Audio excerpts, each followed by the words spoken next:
যে এই মোল্লা মুন্সিরা কোরআন নিয়ে সংসদে যাবে, এরা কোরআন দিয়ে নাকি বাংলাদেশ চলাবে। ওরা জানে বাংলাদেশের 3 দিকে ভারত, একবার যদি ভারত বাংলাদেশ, আপনারা বলেন আল্লামা সাইদি হুজুর 50 বছর কোরআনের তাফসির করছে, সত্যি কথা বলেন করেনি? আচ্ছা, বাংলাদেশের সমস্ত বক্তার ওয়াজ যদি এক পাল্লার তোলা হয় আর আল্লামা সাইদি হুজুরের ওয়াজ যদি আর এক পাল্লার তুলে দেওয়া হয়, বলেন তো হকের দিক দিয়ে কোন পাল্লার ওজন বেশি হবে? এরা কি এমনি এমনি? আরে এরপরও তাকে 13 বছর অন্যায়ভাবে জেলখানায় বন্দি করে রাখছে, জোরে কোন কথা ঠিক কি না? এরপরেও জেলখানার মধ্যে যখন 3 দিন সুন্দর হচ্ছিল, তারপরে জেলখানা থেকে বের করে হাসপাতালে নিয়ে গিয়ে তাকে হত্যা করা হলো।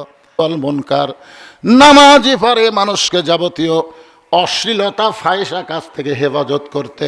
প্রত্যেকটা যুবকের হাতে একটা করে মোবাইল আছে না নাই? দরকার আছে না নাই?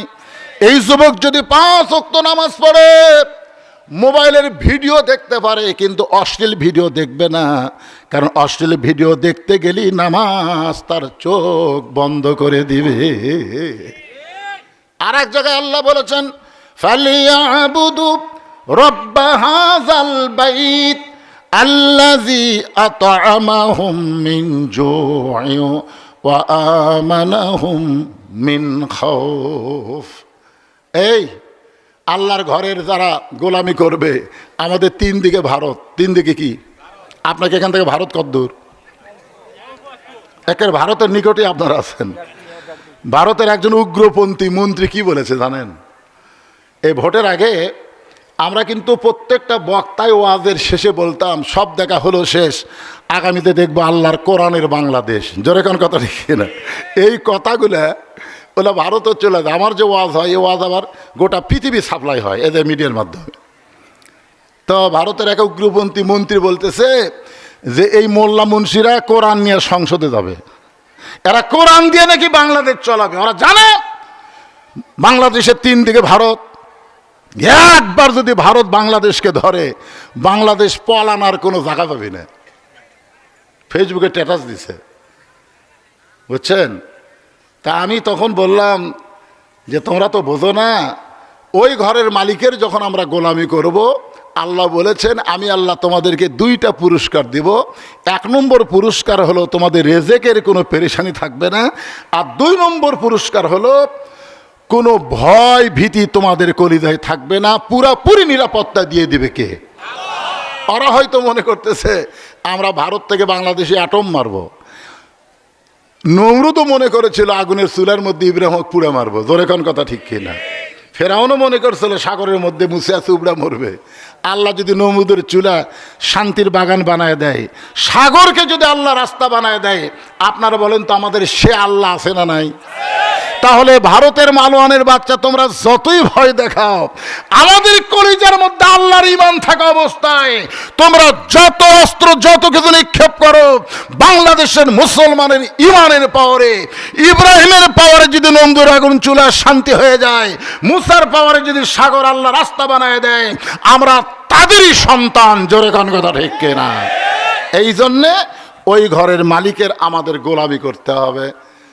পুরুষের জন্য 1 নম্বর নেক আমল হলো নামাজ। ওয়া আমিলুস সালিহাত, একটু মনোযোগ দিয়ে শোনেন। কিন্তু নারীদের জন্য 1 নম্বর নেক আমল কিন্তু নামাজ না। এই জায়গায় আবার মারাত্মক। আমরা যারা পুরুষ মানুষ, আমাদের 1 নম্বর নেক আমলের নাম কি? আর নারীদের জন্য 1 নম্বর নেক আমলের নাম হলো পর্দা। তাফসীর কারক এখানে মারাত্মক বলেছেন যে পুরুষের 1 নম্বর নেক আমল হলো নামাজ, আর নারীদের 1 নম্বর নেক আমল পর্দা হওয়ার কারণ কি? মেয়েদের যদি পর্দা না থাকে তাহলে তাদের নামাজ, রোজা, হজ, যাকাত একটাও আল্লাহর দরবারে কবুল হবে। তাহলে নারীদের জন্য 1 নম্বর নেক আমলের নাম কি? আরো জোরে আমার মা বোনেরা যারা পর্দার অন্তরে আছেন, পুরুষের নামাজের ওয়াজটা একটুখানি স্টপ দিয়ে আমি মা বোনদের পর্দার উপরে 5টা মিনিট কথা বলে আবার সূরা আসরের আলোচনায় আসতেছি। আপনাদের কি সমস্যা হচ্ছে? এশার নামাজ পড়ে হযরত আলী এশার নামাজ পড়ে হযরত আলী ঘরের মধ্যে ঢুকে দেখে ফাতেমা চৌকির উপরে বসে কাঁদতেছে। ফাতেমার দু চোখ দিয়ে দর দর করে পানি পড়তেছে, গাল বয়ে বয়ে পানি যখন থুতুনির মধ্যে আইছে, হযরত আলী দৌড়ে গিয়ে ফাতেমার থুতুনির তলে হাতটা ঢুকাইয়া দিলেন। ওই চোখের পানি মাটিতে না পড়ে ওই চোখের পানি হযরত আলীর হাতের মধ্যে পড়ে গেলেন। হযরত আলী চোখের পানি নিজের চেহারার মধ্যে মালিশ করে বললেন, ফাতেমা কি দুঃখ তোমার, এমন করে তুমি কেন একা একা বসে কাঁদতেছ? কি দুঃখ তোমার মনে, এমন করে তুমি কেন কাঁদতেছ? ফাতেমা দাঁড়িয়ে স্বামীকে বুকের মধ্যে নিয়ে বলে, স্বামী গো, আল্লাহ তাআলা আমার দোয়া কবুল করেছে। সুবহানাল্লাহ কন্যা কেন? আলী সোমকে গিয়ে বলতেছে, ফাতেমা আল্লাহ তোমার দোয়া কবুল করেছে, তো দোয়া কবুল করার পরে কাঁদতেছ কেন? কারণ দোয়া কবুল এটা কষ্ট না আনন্দ? তো তুমি কাঁদতেছ কেন? ফাতেমা বলে, স্বামী গো, আল্লাহ কি দোয়া কবুল করেছে আপনি কি শুনবেন না? আলী বলতেছে, আপনি না বললে আমি কেমনে শুনবো? ফাতেমা বলতেছে, আল্লাহ তাআলা পর্দার ভিতরে আমার মৃত্যু দিবে। আল্লাহ দোয়া কবুল করেছে, আমার মৃত্যুটা পর্দার মধ্যে হবে। আলী থুতুনির তলে হাত দিয়ে মুচকি মুচকি হাসে আর বলে, পাগলি নাকি? যে মেয়েটা সারা জীবন পর্দার মধ্যে থেকেছে তার মৃত্যু তো পর্দার মধ্যেই হবে। জোরে কোন কথা ঠিক কিনা? আমাদের বাংলাদেশের মেয়েরা সারা জীবন বেপর্দা আর মরার পরে পর্দা। জোরে কোন ঠিক কিনা? আপনাকে এলাকায় মেয়েরা মরে গেলে কয় কাপড় দেন? কথা কয় না, 5টা কাপড় দেন না? আচ্ছা, খাটনিতে লাশটা রাখার পরে খাটনি কি উন্মুক্ত রাখেন না ঢাকা? তখন কি জন্য ঢাকা রাখেন? 5টা কাপড় তো দিছেনি, এরপরও আবার খাটনি ঢাকা রাখেন। সবাই বলে মেয়ে মানুষের লাশ দেখা জায়েজ নাই। আপনারা বলেন তো, মহিলাদের লাশ দেখা যদি জায়েজ না থাকে তাহলে জেঁতা দেখা? কথা কয় না রে বা। আচ্ছা, যে মেয়েটা মরে গেলে 5 কাপড় দিয়ে তাকে আপনারা কাপড় দিয়ে খাটনিত রাখে, বলতেছেন মহিলাদের লাশ দেখা জায়েজ নাই। তো লাশ দেখা যদি জায়েজ না থাকে, জেঁতা দেখা জায়েজ? ফেরেশতারা এসে ঘুরতেছে আর বলতেছে, আল্লাহ এই মেয়ে মানুষটা যখন জীবিত ছিল এই মাথার চুল বেচা খাচ্ছে। এরকম বহু মেয়ে কিন্তু আছে মাথার চুল বেচা খায়, আপনারা জানেন না, বুঝলেন? চুল 10,000 টাকা কেজি। হ্যাঁ হ্যাঁ, চুল বেচা খায়। ফেরেশতারা বলতেছে, আল্লাহ যেই মেয়েটা জীবিত অবস্থায় গোড়ার সন্দ বাজার ঘুরেছে সেই মেয়েটা মরে গেলে 5 কাপড় দিয়ে খাটনি চাদর দিয়ে ঢাকলো কেন? আল্লাহ বলতেছে, ফেরেশতা ওই দেশের নাম হলো বাংলাদেশ। ওই দেশের মেয়েরা বাঁচতে পর্দা করে না, কিন্তু মরার পরে পর্দা করে। আপনারা বলেন তো, সুবহানাল্লাহ কি করলো রে? এই পর্দা কি মরার পরে? মরার পরে কেউ দেখবে না। আমার এলাকার দাদি নানি 2 জন রাস্তা দিয়ে যাচ্ছে, দাদির গায়ে বোরকা আছে, নাতনির গাঁত নাই। কে দাদি বোরকা পরছেন কেন? কই মরা লাগবে ভাই, মরা লাগবে ভাই। আমি একটা বুড়াকে বললাম, কে বুড়া দাদা? ওই যে নাতনি আর বুড়ি রাস্তা দিয়ে যায়, আপনার নজর কোন দিকে? দাদা বলতেছে, মন বুড়া হয়নি রে, মন বুড়া হয়নি। তার মানে বোঝা গেল বুড়ির দিকে বুড়ারও নজর নেই। আর সেই বুড়ি বোরকা পরছে, নাতনির গাঁত বোরকা নেই।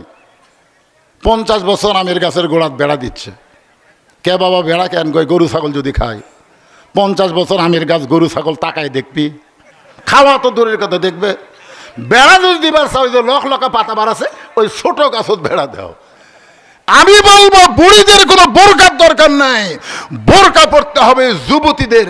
যেই যুবতীর দিকে বুড়া বুড়ি সবাই তাকায়। জোরে কথা কন না কেন ভাইজান? আমার মায়ের একটু মনোযোগ দিয়ে শোনেন। হযরত আলী মুচকি মুচকি হাসে আর বলে, ফাতেমা আল্লাহ তোমার পর্দার দোয়া কবুল করেছে, পর্দার মধ্যে তোমার মৃত্যু হবে, এরপরেও তুমি কান্দো কেন? ফাতেমা বলে, স্বামী গো, এই মৃত্যুটা কবে হবে সেইটা কি আপনি শুনবেন না? আলী মুচকি মুচকি হাসে আর বলে, ফাতেমা মরার খবর কেউ বলতে পারে না। কে কখন মরবে এটা কেউ বলতে পারে না। ফাতেমা বলে, স্বামী গো, কিছুক্ষণ আগে আল্লাহ পাক আমাকে জানায় দিছে আজকে গভীর রাত্রে ফাতেমার মৃত্যু হবে। যেই মাত্র কইছে আজকে গভীর রাত্রে ফাতেমার মৃত্যু হবে, গাছের গোড়া কাটলে গাছটা যেমন পড়ে যায় তেমনি পড়ে গেলেন হযরত আলী ঘরের মাঝায়। সঙ্গে সঙ্গে ফাতেমা দুই হাত দিয়া এই চোখের পানি মুছে মুস্কি মুস্কি হেসে স্বামীর মাথাখানা উরাতের উপরে নিয়ে কপাল একটা চুমু দিয়ে বলে, স্বামী গো, এমন করে আপনি কাঁদবেন না, কারণ এই দুনিয়া থাকার জায়গা না, এখানে আসলে যাইতে হবে। ফাতেমা মুস্কি মুস্কি হাসতেছে, স্বামীর চোখের পানি মুছে দিয়ে বলে, স্বামী গো, এমন করে আপনি কাঁদবেন না, কারণ এই দুনিয়া থাকার জায়গা না, এখানে আসলে যাইতে হবে।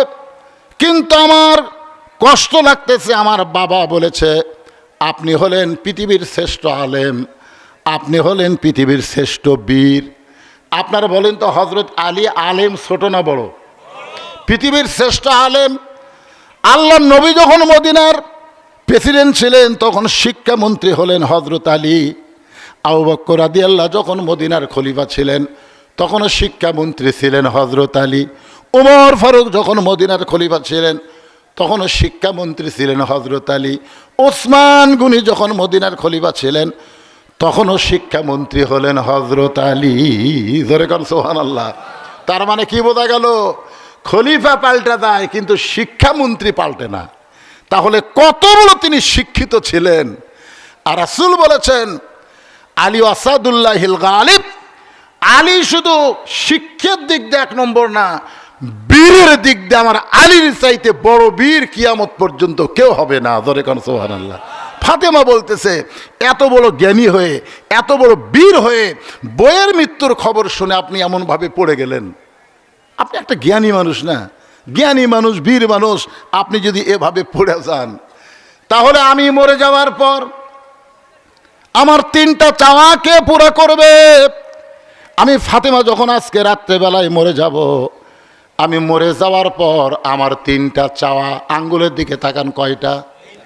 আলী বলতেছেন ফাতেমা, দুনিয়ার জীবনে বড় গরিব ছিলাম গো, জান্নাতের বাগান হয়ে যাবে, আর আমল যদি খারাপ হয় কবর জাহান্নামের গর্ত হয়ে যাবে। এই রমজান মাসে ভাইজান আমি একটা গজল গাইতেছি, ওটা বসা করেন কেন? বিরক্ত হচ্ছেন আপনারা? সূরা আসরের 2 নম্বর বিষয় চলতেছে, ও আমিলুস সলেহা, পুরুষের নামাজ, মেয়েদের পর্দা, এরপরে অথবা সাহাবিল হক অথবা সাহাবিস সবর। রমজান মাস ঘড়ি আমার কাছে আছে, টাইম মতো আর শেষ করব। কোনো বিরক্ত, কোনো কষ্ট আপনাদেরকে দেওয়া হবে না ভাইজান। সবাই একটা গজল শোনেন। কিন্তু যেদিন ডাক পড়িবে কবর মাঝে যাইতে, জোগাড় কিছু করছো বন্ধু তার মাঝে বিছাইতে। আপনার বলেন তো, এখানে যে বলতেছে কিন্তু যেদিন, এই যেদিন মানে কোন দিন? কথা কয় না, হ্যাঁ? কিন্তু যেদিন, তার কোনো টাইম আছে? আজকেও যাওয়া লাগতে পারে, আজকেও যাওয়া লাগতে পারে। আমি বগুড়া থেকে এখানে ওয়াজ করতে এসেছি, আমি বগুড়া আবার ফেরত যাব, এ গ্যারান্টি আছে? তো আমাকে বলছে হুজুর রমজান মাস, রমজান মাসে 1 টাকা দিলে অন্য মাসের চাইতে কত গুণ সব বেশি। এ জোরেই কর না কেন? তাহলে এখানে আপনাদের কাছে একটু রুমাল যাবে। আল্লাহর হস্তে পবিত্র রমজান মাসের দিকে খেয়াল করে যিনি যা পারবেন ওটা বসা করেন না, ওয়াজ চলবে আরো 1 ঘন্টা, অসুবিধা নেই। ব্যাগ যাবে না, রুমাল যাবে? কি এই ব্যাগালারা কোথায় বাবা? ব্যাগালারা ভিতরে ঢোকো, ঢোকো, সবাই পকেটে হাত দেবেন, আল্লাহর হস্তে হাত দেবেন। রমজান মাস যা দিবেন 70 আল্লাহ বাড়ায় দিবে। এই ছেলেরা এত সুন্দর আয়োজন করেছে, সবাই আল্লাহর হস্তে দিবেন। হ্যাঁ সবাই দেন, ব্যাগের মধ্যে দিয়ে দেন। বাবা ব্যাগালার নামছে দিয়ে দেন। কেউ যদি মনে করেন হুজুর আমি ব্যাগের মধ্যে দিব না, আমি রমজান মাসের উৎসাহে, রমজান মাসের আনন্দে আমি আপনার হাতে 500-1000 টাকা দিব, তাহলে এখানে এসে দিতে পারেন। এমন কোনো আল্লাহর বান্দা যদি থাকেন যে ব্যাগের মধ্যে 10-20 টাকা না দিয়া আমি আল্লাহর এই কোরআনের মাহফিলে একটা কোরআন শরীফ বাবদ 500 টাকা দান করব। একটা দান 500 টাকা করবেন, একটা কোরআন দানের সওয়াব কোরআনের মাহফিলে আল্লাহ আপনাকে দান করবে। যাদের বাপ মা কবর গেছে এই রমজান মাসে বাপ মার কবরকে জান্নাতের টুকরা বানানোর জন্যে এমন কোনো আল্লাহর বান্দা আছেন যে 500 টাকা ওটা বসা করবেন না, আল্লাহর হস্তে উঠবেন না, যেভাবে বসেছিলেন ওইভাবেই বসে থাকবেন ইনশাল্লাহ। আছেন কোন আল্লাহর বান্দা পাগল আছেন 500,000 টাকা দান করবেন এরকম কেউ আছেন? ব্যাগের মধ্যে তো 10, 20, 50 সেনা ছুটা এগুলো আসবে বেশি, চকচকার টাকা ব্যাগত আসে না। দেন 1,000 টাকা, 2,000 টাকা, 5,000 টাকা, 500 টাকা। এই তো মাশাআল্লাহ সন্ত বাজারের বুলবুল আহমদ, আল্লাহ তোমার একজন পাগল, কোরআনের পাগল হইয়া 500 টাকা দান করলো। আল্লাহ তার দান কবুল করেন। যে নিয়তে দান করছে আল্লাহ নেক নিয়ত, নেক আশা আল্লাহ আপনি পুরা করে দেন। এতগুলো যে অতিথি করছেন সেই অতিথিগুলো আপনাকে দিচ্ছে, হ্যাঁ এই যে অতিথি, কত অতিথি রে, নাম বলতে নিষেধ করেছে, নামের দরকার নাই। 500 টাকা দান করেছে, আল্লাহ দানকে কবুল করেন। আদায় শেষ হলে আবার আলোচনা।